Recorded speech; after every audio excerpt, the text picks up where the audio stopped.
Donc voilà, l'idée c'est que je vais vous faire voir, c'est simple, hein, sur la machine, il suffit d'avoir une bonne paire de ciseaux des familles. Donc l'idée c'est que je vais vous montrer deux méthodes pour y arriver comme ça, et une qui ressemble aussi pour faire les mini boîtes.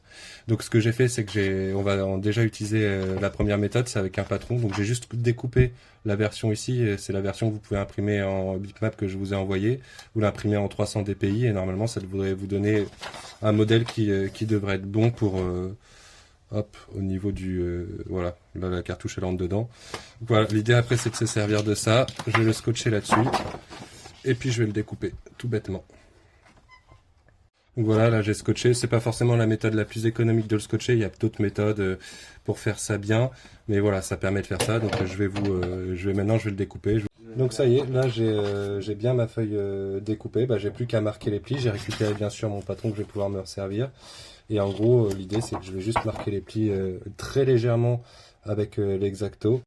Donc voilà, là j'ai pris mon petit réglé en fer, mon petit cutter, et puis je vais marquer tous les traits du modèle hop, avec le cutter, en me basant sur les traits qui restent sur le modèle.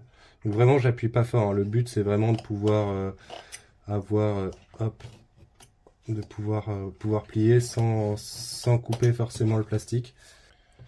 Donc voilà, là j'ai bien fini de marquer les plis. J'ai plus qu'à plier la boîte et à la scotcher. Voilà, j'ai fini de plier là où j'ai marqué les plis.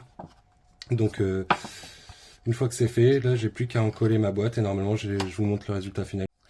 Voilà, là je l'ai bien collé avec ma petite bande de scotch. Alors petit détail aussi, c'est marqué de façon sur le patron, mais ici il y a deux petites découpes aussi à réaliser. Je vais les faire, qu'importe la longueur. Le but c'est que ça puisse servir en fait avec les petites languettes pour bien tenir la boîte une fois qu'elle est fermée. Donc voilà, et au final j'ai bien ma crystal case qui est faite, et je l'ai faite entièrement manuellement. Et c'est nickel, voilà. Voilà, bah pour finir, c'est une chose aussi intéressante, c'est en fait directement de laminer le patron dans une couche de lamination. Parce que comme ça on peut prendre en fait ce que je peux faire, c'est que je prends des feuilles de lamination beaucoup plus fines, des 80 microns de chaque action qui coûtent quasiment rien.